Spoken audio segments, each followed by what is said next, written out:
세상은 초강대국인 미국의 움직임이 매우 중요합니다. 그래서 미국발 뉴스 등을 모아서 간단하게 영상으로 편집했습니다. 구독과 좋아요는 영상 제작에 큰 힘이 됩니다. 시작합니다. 매일같이 쏟아지는 뉴스 헤드라인들 다 따로 노는 얘기 같죠?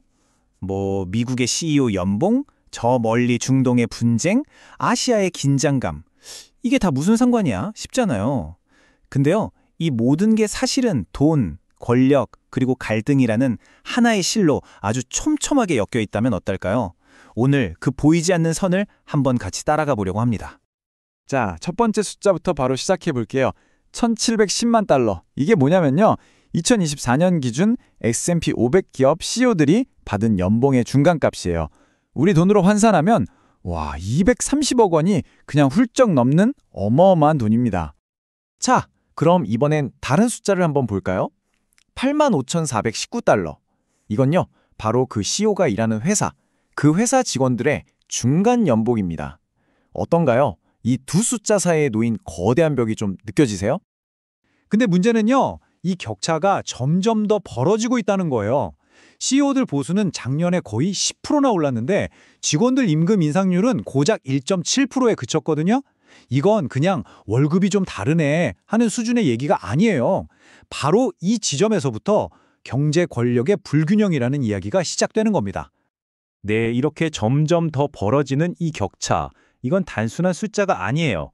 이게 바로 우리가 오늘 추적해 나갈 이야기의 첫 번째 실마리, 바로 경제 권력의 집중이라는 현상입니다. 이 숫자 정말 충격적이지 않나요? 192년. 이게 뭐냐면 평범한 직원이 자기 회사 CEO가 딱 1년 버는 돈을 벌려면 꼬박 일해야 하는 시간입니다. 와우, 거의 2세기에 가까운 시간이잖아요. 이 숫자 하나만 봐도 지금 임금 격차가 얼마나 극단적인지 그냥 바로 알 수 있는 거죠. 정책연구소의 세라 앤더슨 같은 전문가들은 이런 격차가 그냥 불공평하다 해서 그치는 게 아니라고 말해요. 기업의 효율성까지 깎아먹는다고 지적하거든요. 생각해보세요. 직원들 사기는 떨어지고 이 회사 떠나야겠다 하는 사람은 늘어나고 결국에는 회사 전체의 발목을 잡게 된다는 아주 강력한 경고인 셈이죠. 자, 이렇게 어마어마한 부가 한 곳으로 쏠리면 그 다음은 뭘까요? 맞습니다. 바로 권력이에요. 이제부터 우리 이야기는 기업의 회의실을 넘어서 정치 무대로까지 판이 커집니다. 테슬라의 일론 머스크를 예로 한번 들어볼까요? 이 사람이 회사의 AI랑 로보틱스 미래를 자기가 이끌겠다면서 무려 25%에 달하는 의결권을 요구했어요. 그러니까 이 사회가 어떻게 했냐면 머스크의 집중력을 회사에 꽉 붙잡아두려고 시가총액 목표만 달성하면 최대 1조 달러를 주겠다는 정말 파격적인 제안을 내놓은 거죠. 이건 그냥 한 개인의 재산 문제가 아니에요. 기업의 미래 전체를 걸고 벌어지는 거대한 권력 싸움인 겁니다.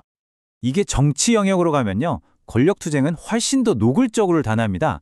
예를 들어 트럼프 행정부는 역사적으로 독립성을 지켜온 미국 연방준비제도, 그러니까 연준의 영향력을 행사하려고 계속 시도하고 있잖아요.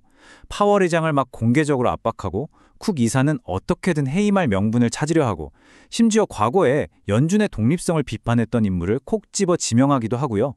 결국 국가의 금리를 자기들 손에 쥐려는 시도가 계속되고 있는 거죠. 자, 지금까지 회의실과 정부 청사에서 벌어지는 권력 다툼을 봤잖아요.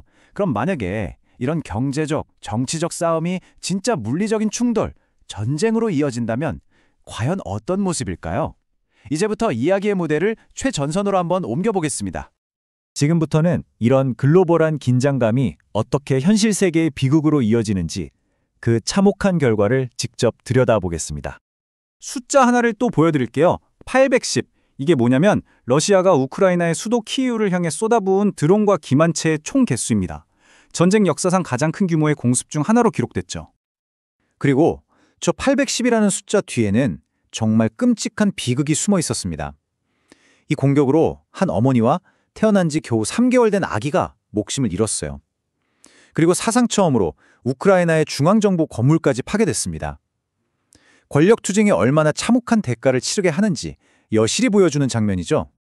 분쟁은 또 다른 모습으로도 나타납니다. 이스라엘 팔레스타인 분쟁을 보면요, 대법원이 수감자들에게 제대로 된 식량을 제공하라 라고 판결했어요. 그러니까 식량처럼 가장 기본적인 인간의 필요마저 통제하려는 시도에 법원이 제동을 건 거죠. 권력이라는 게 어떻게 가장 근본적인 인권까지 위협할 수 있는지를 보여주는 또 하나의 사례입니다. 사실 이런 개별적인 충돌들은요, 더 큰 그림의 한 조각에 불과합니다. 지금 국제무대에서 힘의 질서가 완전히 재편되고 있다는 신호거든요. 그리고 그 속에서 새로운 동맹들이 서서히 모습을 드러내고 있습니다. 최근에 베이징에서 열린 열병식 혹시 보셨나요?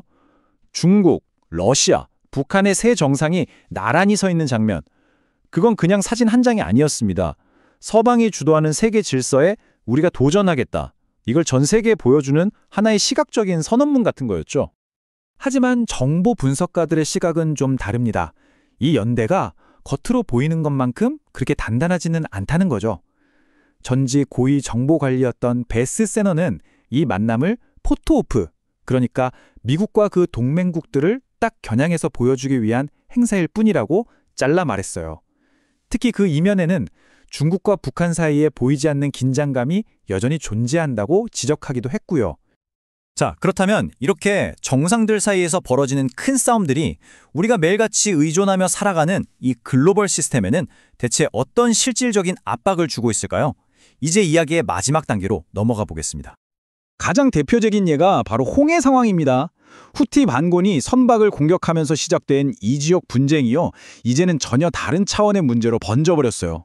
단순히 물건을 실어 나르는 물류 문제가 아니라 전 세계의 데이터를 책임지는 해저 인터넷 케이블까지 끊어지는 사태에 이른 겁니다.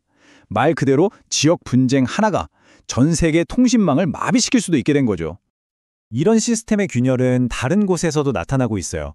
미국 조지아주에 있는 현대 공장에서 대규모 이민 단속이 벌어졌는데 이때 총 475명이 구금됐고요. 이 중에 300명 이상이 한국 국적자였습니다.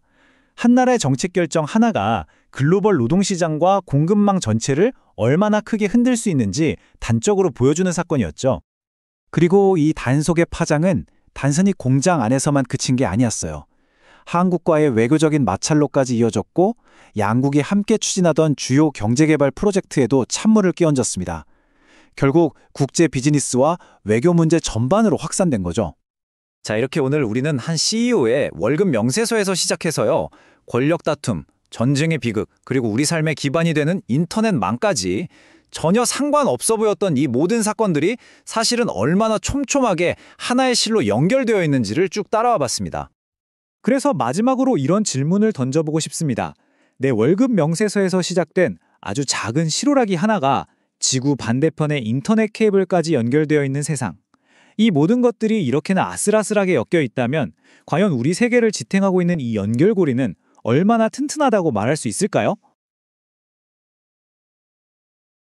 오늘은 여기까지입니다. 구독과 좋아요 감사합니다. 행복한 하루 되세요.